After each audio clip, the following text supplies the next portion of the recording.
நம்ம இன்னைக்கு எந்த ஸ்லோகம் பார்க்க போறோம்?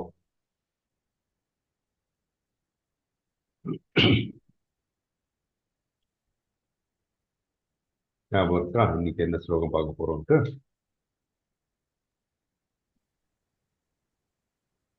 ஸ்லோகம் 30. 31.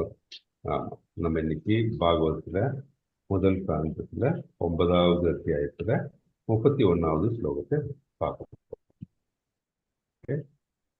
முன்னாடி நம்ம prayers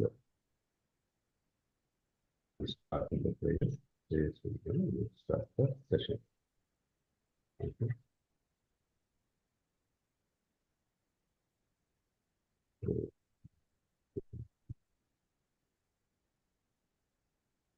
Om Namo Bhagavate Vasudevaya.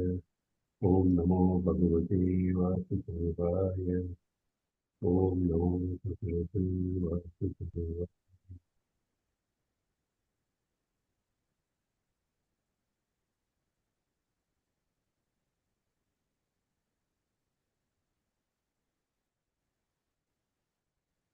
Sorry.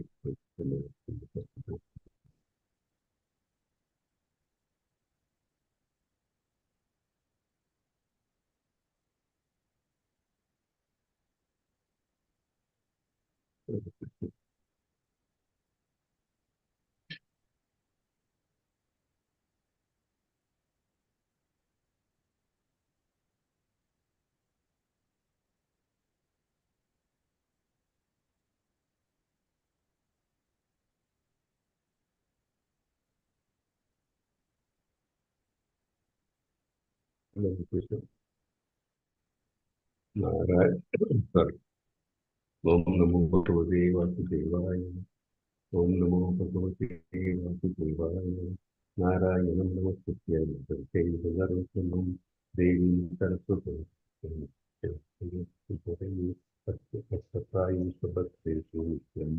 Sevaya Bhagavati Uttamastmriti Bhavati Neshti Om Jnanatimra Amdasya Jnana Janapradasya Chakshurmritam Yena Tasmai Sri Namaha Chaitanya Manobishtam Sapamyena Bhutale Rupakata Mahendra He Krishna Karuna Sindhu Deenabandhu Jagapati Kotika Kanta Radha Kanta Mayapure He Krishna Chaitanya Prabhu Nityananda Advaita Gadadhara Srivasadi Gaura Bhattachandra Hare Krishna Krishna Krishna Hare Hare Hare Rama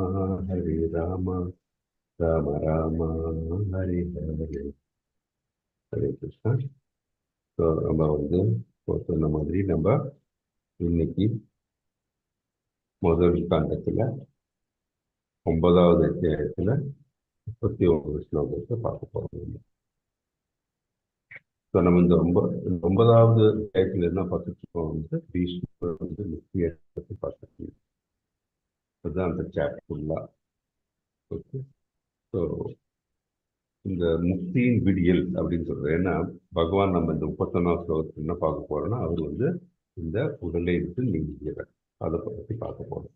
so பகவான் ஸ்ரீகிருஷ்ணர் முன்னிலையில பீஷ்ம தேவரன் இறுதி பயணம். அதனால் அவருடைய புலன்கள் எப்படி தூய்மை அடைகின்றன இதெல்லாம் நம்ம தெரிஞ்சுக்குவோம். நேற்று என்ன பார்த்துட்டோம்னா புலன்களை பற்றி விலகுதலை பற்றி பார்த்தோம். என்ன பீஷ்மர் தனது மனதையும் புலன்களையும் உலக விஷயத்தில் பௌத்திகத்திலிருந்து முழுமையாக திருப்பார். எப்படி அது உண்மைன்னா பார்த்துட்டீங்க, அது எப்படி ஒரு ஆமையானது அதோடைய கை கால்கள் எல்லாம் உள்ளே இழுத்து கொண்டிருக்கிறதோ, அது உப்புக்களை எல்லாம் உள்ளே இழுக்கிறதோ, அதே மாதிரி அவர் மனதையும் புலன்களையும் எல்லாம் அவர் திரும்ப பெற்றார், உள்ளடக்கினார் அப்படின்ட்டு பார்க்கணும். ஸோ கிருஷ்ணர் அது எப்படி கிருஷ்ணர் முன்னாடி கிருஷ்ணத்தை தரிசனத்துக்கு கொண்டு நடந்தது. ஸோ இந்த 31 என்ன பார்க்க போறோம்னா உன்னத நிலையை அவர் அடையிறார். எப்படி? தூய தியானத்தின் மூலம் அவர் வந்து என்ன பண்றாரு, எல்லா அவலங்களை எல்லாம் நீங்கி, எல்லா அவலங்கள் எல்லாம் நீங்குகிறது. அப்புறம் வலிகள் எல்லாம் மறைகிறது. அப்புறம் அவரு எல்லாம் ஒண்ணுன்னா திவ்ய நிலையில் அவர் திவ்ய நிலையை அவர் அடைகின்றார். சொல்லுங்க இந்த வேர்டுன்னா இந்த சா. ஓகே, கொஞ்சம் சவுண்ட் இன்க்ரீஸ் பண்ணுங்க. கொஞ்சம் சவுண்ட் இன்க்ரீஸ் பண்ணுங்க பிரபு. சவுண்ட் குறைவா இருக்கா? கொஞ்சம் இன்க்ரீஸ் பண்ணுங்க. Thank you Prabhu. ஓகே, இந்த இது இருக்கு இல்லைங்களா, இந்த ஷூ. ஓகே, விஷுத்தயா, அது வந்து இந்த கம்ப்யூட்டர்ல மாறி வருது, பார்த்துக்கோங்க. நான் வந்து சொல்றேன், நீங்க எல்லாம் திருப்பி சொல்லுங்க. ஓகே, விஷுத்தய தாரண்யா கதா சுபஸ் விஷுத்தய தாரணாய அதா சுபஸ் தத் ஈஷயைவாசு கதாயுத ஸ்ரமா தத் ஈஷயைவாசு கதாயுத ஸ்ரமா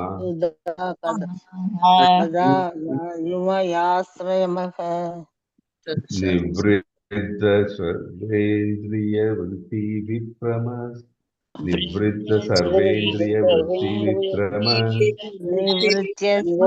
நிவృత్త సర్వేంద్రియ నివృత్తి విభ్రమస్ துஷ்டாவதன்யம் விசர்ஜாஞ்சனாத்தனம் துஷ்டவஜன்யம் விசர்ஜனாத்தனம். ஓகே, யாராச்சும் வந்து அந்த மொழிபெயர்ப்பு படிக்கும்.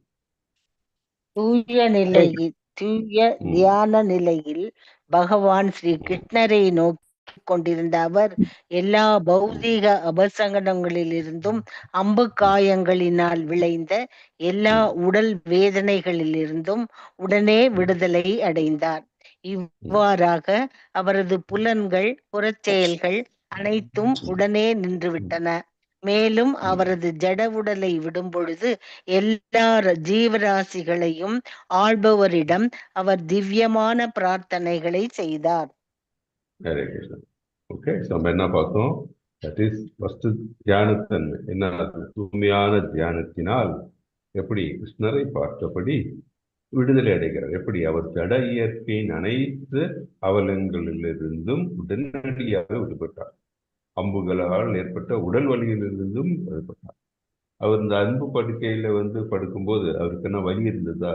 அவர் வந்து வலியை பொருட்படுத்தவே இல்லை. அந்த உடலால் வல்ல வலியை பொருட்படுத்தவே இல்லை.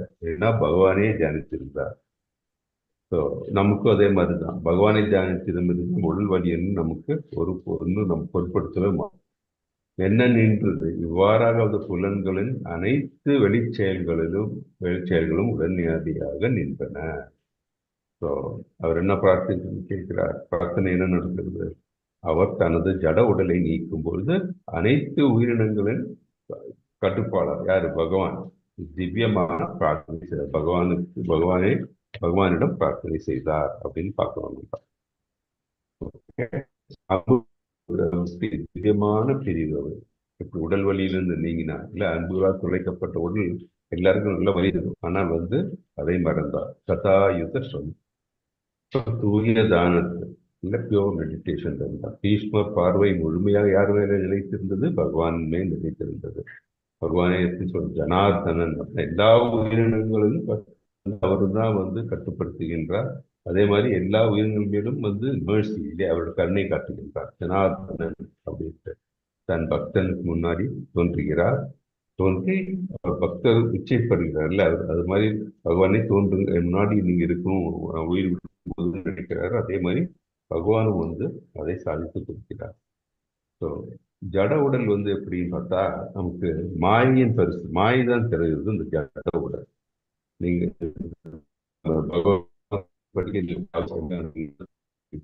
அந்த உடலானது எப்படி நமக்கு அளிக்கப்படுகிறது? பகவான் அளிக்கிறார் நமக்கு, நம்ம செய்த காரியங்கள் இல்லையா, சரி. அது மாதிரி நம்மளோட இச்சை என்ன இருக்கு, அதற்கு ஏற்ப பகவான் நமக்கு இந்த உடலை அடைக்கிறார். அந்த உடல் எப்ப நமக்கு கிடைக்குது? இந்த பௌதிக இந்த உலகத்தில் பிறந்த உடனே நமக்கு அந்த இயற்கையான உடல் நமக்கு கிடைக்கிறது. ஓகே, அந்த இது பகவான் நமக்கு நம்மளோட நித்திய உணர்வை மறப்பதனால தான் நம்ம இங்கே இந்த பிரபஞ்சத்தில் பிறந்திருக்கிறோம். ஆனால் பிறந்த உடனே பார்த்தீங்கன்னா பௌதிகத்தில் ஈடுபடாம நம்ம பகவானை நம்ம நாடி சென்றால், பகவான் நித்திய சேவகனானால் நம்ம அதன் பலன் கிடைக்கும். ஸோ அந்த மறதி இருக்கக்கூடாது. ஆனால் பார்த்தீங்கன்னா மிக்கவாறு எல்லா உயிரினங்களும் பார்த்தீங்கன்னா மறதியில் ஈடுபட்டுள்ளன. ஸோ நம்ம இந்த ஜட உடல் எப்படிப்பட்டது? அது ஒரு அடையாளம் மட்டும். இந்த உடல் நமக்கு ஒரு டூல். நம்ம நம்ம பகவானை சேவை செய்யறதுக்கு நமக்கு அளிக்கப்பட்ட ஒரு டூல் அது ஆக்சுவலி. ஆனால் அதே இந்த உடல் தான் நான் அப்படின்னு நினைத்து நம்ம சொல்லுவோம் இங்கிலீஷ்ல லார்டிங் ஓவர் மெட்டீரியல் நேச்சர், ஆதிக்கம் செலுத்த நினைச்சோம் வச்சுக்கோங்க, நம்ம படுகொடியில் தான் தள்ளப்படுவோம். பகவானை ஒருபொழுது நம்ம அடைய மாட்டோம். ஸோ ஒரு தூய பக்தருக்கு பகவான் இந்த மாயை அகற்றப்படுகிறது. ஸோ பகவான் அருகில் இருந்தால் என்ன நடக்கும்? மாயையிலிருந்து நாம் விடுபட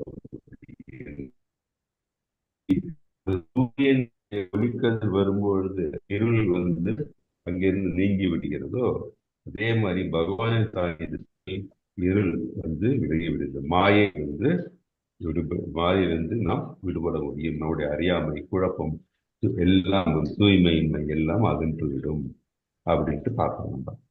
ஸோ இந்த ஆத்மாவும் நம் புலன்களும் பார்த்து ரெண்டு நிலை, உடல், இன்னொன்று அகத்தூய்மை. இது ரெண்டு இருக்கு. ஆத்மாவின் நிலையில் என்ன?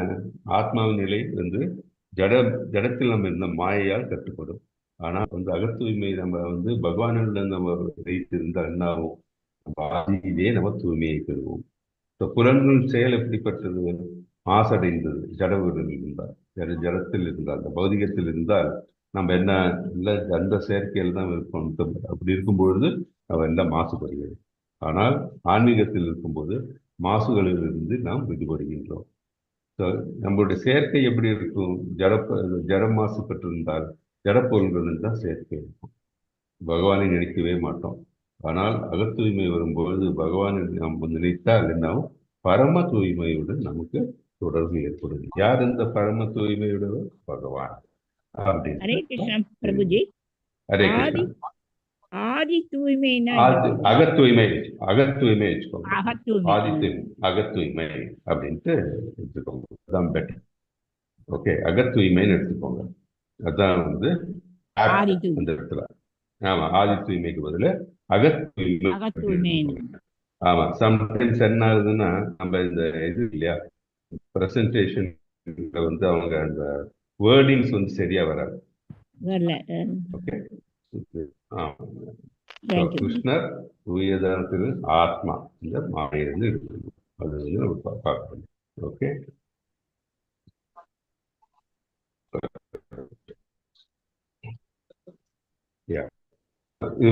பாருங்க பெட்டர். அது சில இது இருக்கு. நித்திய ஆத்மா. ஓகே, பௌதிக தான் நம்ம கம்பேர் பண்ணோம். பௌதிகவுடன் இயல்பு என்ன? பௌதிக சக்தி இயல்பு. ஆனா நித்திய ஆத்மா என்ன? பகவானுடைய நித்திய உணர்வு நிலை. எப்படி மாயை மற்றும் மறதியில் இருப்போம் நம்ம. அந்த நித்திய ஆத்மா இருக்கும்போது என்ன? திவ்யமானது, ஆன்மீகமானது. ஆன்மீக இருக்கும்போது அப்புறம் தூய்மை எப்படி? தற்காலிகமாக அசுத்தம். இது பௌதிக உடல். ஆனால் நம்ம ஆன்மீகத்தில் இருக்கும் பொழுது இயற்கையாகவே தூய்மை அடைகிறோம். விளைவு என்ன? அனைத்து துன்பங்களுக்கும் வலிகளுக்கும் மூல காரணம் இது பௌதிக உடல், இந்த பௌதிகத்தில் இருக்கும் பொழுது. ஆனால் நித்திய ஆத்மா எப்படி? உண்மையான நித்தியமான ஆனந்தத்தை நமக்கு அளித்து கொடுக்குது அப்படின்ட்டு நம்ம பார்க்கணும். ஸோ ஆன்மீக விடுதலை செயல்முறை எப்படி அந்த ப்ராசஸ் அப்படின்னா, ஒன்று விசுத்த தாரணை. இது பகவான் ஸ்ரீகிருஷ்ணன் மற்றும் மனதை பகவான் ஸ்ரீகிருஷ்ணன் மேல நம்ம செலுத்த வேண்டும். அப்போ அப்படிப்பட்டா என்ன ஆகும்? பௌதிக கலக்கங்களிலிருந்து நம்ம நீங்குவோம். பௌதிகத்திலிருந்து நம்ம பௌதிகத்தில் நாம் கலக்கப்படுகிறோம் இல்லை, அதுல இருந்து நம்ம விடுதலை கிடைக்கும். மாயையிலிருந்து நாம் விடுபடுவோம். இப்பொழுது பகவானை நாம் நினைத்துக் கொண்டிருக்கும் போது அப்போ அப்படிப்பட்ட நிலையில் என்ன ஆகும்? நம் உடலில் இருக்கிற வேதனை எதுவுமே நமக்கு பாதிக்காது. ஆத்மா தனது இயற்கையான தூய்மையான நிலையை அடைந்து வரிகளில் இருந்து விடுபடுதான் நிலை. அவர் வந்து பகவானே நினைத்து கொண்டிருக்கும் பொழுது என்ன புலன்களை எல்லாம் அடக்கிக் கொள்கிறார். அப்படியே வந்து உடல் வலி, மன வலி, எந்த வலியும் இல்லாமல் பகவானை சென்றடைகிறார். அதற்கு பகவான் சாநித்தியம் உதவுகிறது அப்படின்னு பார்க்கிறோம். அதுக்கு நம்ம எப்படி திடீர்னு வந்துருமா? வராது. வாழ்நாள் முழுவதும் நமக்கு பயிற்சி தேவை. அதுதான் நம்ம சாதனா பண்றோம். ஸோ முதல்ல பார்த்தோம்னா எப்படி நமக்கு நம்ம சாதன பக்தி அப்படின்னா நம்ம வந்து குரு சொல்கின்றார், நம்ம வந்து அதுக்காக வழி நடக்கும். 16 ரவுண்ட் சேண்ட் பண்ணணும், நம்ம வந்து 4 ரெகுலேட்டிவ் பிரின்சிபல்ஸ் ஃபாலோ பண்ணணும், இதெல்லாம் நம்ம பார்க்குறோம். இது முதல்ல ப்ராக்டிஸ். அப்படியே ப்ராக்டிஸ் பண்ணும்போது கடைசியில் என்ன நமக்கு இந்த 9 பக்தி ஸ்டேஜஸ் பார்க்குறோம் இல்லையா? அந்த இது அப்படியே வரும்போது படிப்படியாக நம்ம என்ன பாவம் வந்து கிருஷ்ண பிரேமை அடையலாம். ஸோ ராகான நிலை அடையணும். That is spontaneous love for Krishna வரணும். ஸோ மரண தருவாயில் நமக்கு பகவானை நினைக்க வேண்டும் என்றால் ஒரே வழி என்ன? நம்ம நிச்சயமாக ப்ராக்டிஸ் பண்ணணும், பயிற்சி பெறணும். பயிற்சி என்னன்னா நம்ம டெய்லி சாதனை பண்ணணும். கிருஷ்ண மேல அந்த பிரேமையை நம்ம வளர்த்துக் கொள்ள வேண்டும். அதற்கு உதாரணம் பீஷ்மர் அப்படின்னு பார்க்கிறோம் நம்ம. ஓகே, தூய உணர்வு வந்து எப்படி நமக்கு கிடைக்கும்? இந்த பிராக்டிஸ்ல என்ன நடக்குது? சிரவணம், கீர்த்தனம், தியானம் இல்லையா? விஷ்ணு ஸ்மரணம், இதெல்லாம் சாண்டிங் ரொம்ப முக்கியம். ஒண்ணு மாத்திரம் எல்லாம் ஞாபகம் வச்சுக்கோங்க. காலையில் எல்லாம் சேண்ட் பண்ணுவோம். சேண்ட் பண்ணும்போது ஸ்பீடு முக்கியம் கிடையாது, குவாலிட்டி தான் முக்கியம். ஸ்பீடா சேண்ட் பண்ணும்போது நம்ம எல்லா வார்த்தையும் சரியா உச்சரிக்க மாட்டோம். நான் சொல்றேன், உங்களுக்கு ஏதாச்சும் புரியுதா? ஒண்ணுமே புரியாது. இதே நான் வந்து ஹரே கிருஷ்ணா ஹரே கிருஷ்ணா கிருஷ்ண கிருஷ்ணா ஹரே ஹரே ஹரே ராம் ஹரே ராம் ராம ராம ஹரே ஹரேனா ஒவ்வொரு வார்த்தையும் உங்களுக்கு புரியும். நான் வந்து ஒரு சேண்ட் பண்ணும்போது அந்த வார்த்தை அப்படியே என் காதுல கேட்கணும். அதுதான் கரெக்டான சிரவணம். அது நீங்க எல்லாரும் நீங்க காலையில சேண்ட் பண்றீங்க, கரெக்டா பண்றீங்க. ஆனா வந்து ரொம்ப சத்தையா இல்லை. சிரவணமும் கீர்த்தனமும் இருக்கணும். கீர்த்தனம் நீங்க உச்சரிக்கிறது, சிரவணம் அதை நீங்க கேட்கவும் செய்யணும். அது நீங்க வந்து பிரபுபாதாவோட சாண்டிங் பாருங்க. நீங்க இந்த வீடியோ போட்டு பார்த்தீங்கன்னா கிளியரா தெரியும். ஒவ்வொரு வார்த்தையும் கணீர் கணீர் கணீர் கணீர்னு தெரியுது. அது ரொம்ப முக்கியம். ஏன்னா கிருஷ்ணரை பற்றி நம்ம கேட்கிறோம். கிருஷ்ணா இல்ல ஹரே கிருஷ்ணா ஹரே கிருஷ்ணா கிருஷ்ண கிருஷ்ண ஹரே ஹரே ஹரே ராம ராம ராம ஹரே ஹரே. ஒவ்வொரு வார்த்தையும் கணீர் கணீர்னு நம்ம கேட்டு நம்ம மனதில் கேட்கணும். இல்லை அதனால அது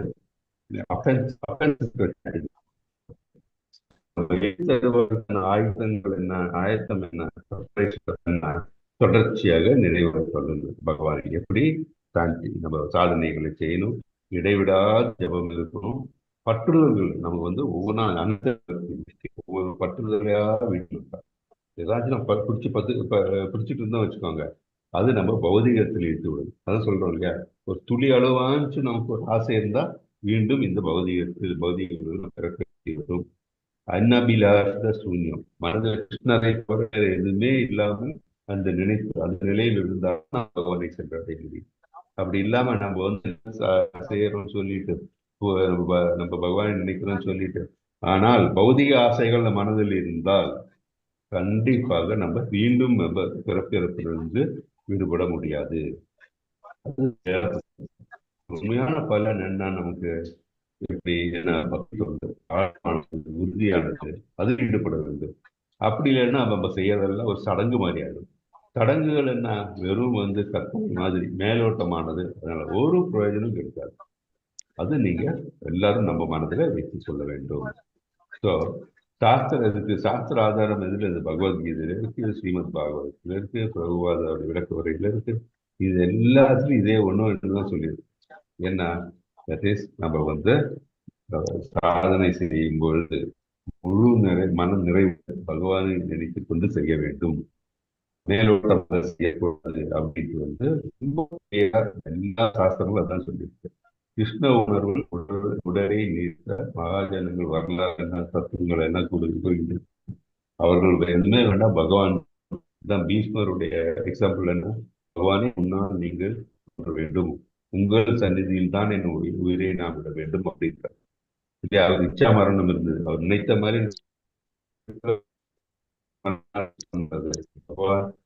வந்து பகவான் சாநிதியத்தில் உயிரை விட வேண்டும் என்று. அப்பதான் வந்து அவருக்கு உண்மையான நிலை அப்படின்ட்டு அவருக்கு தெரியும்.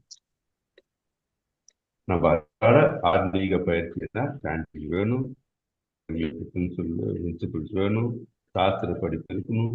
சொன்ன மாதிரி சிரவணம் அளிக்கணும், ரொம்ப முக்கியம். ஓகே, அப்படி செய்தால் என்ன, பௌதிக துன்பத்திலிருந்து நம்ம நீங்கி இந்த பக்தி பயிற்சி நாம் தூயதான நேரத்தை நாம் செய்யும் பொழுது பூர்ண விழிப்புணர்வு நமக்கு ஏற்படும். இப்போ மரண தருவாயில் நம் பகவானை மட்டுமே நம் மனதில் நிறைந்து இருக்கும். அப்பொழுது பகவானை சென்றடையலாம். அது இல்லாமல் நம்ம எது செய்தாலும் நம்ம இந்த பௌதிகத்தில் தள்ளப்படுவோம், மீண்டும் மீண்டும் தள்ளப்படுவோம். ஏன்னா நம்ம செய்யக்கூடிய சாதனைகளும் மேல் செய்யக்கூடாது, பக்தி முழு மன நிறைவோட செய்யணும். ஒவ்வொரு பக்தனுக்கு ஒரு ஓகே. ஹரே கிருஷ்ண கிருஷ்ண கிருஷ்ண ஹரே ஹரே, ஹரே ராம ராம ராம ராம ஹரே ஹரே. ஏதாச்சும் டவுட் ஏதாச்சும் புரியுங்களா?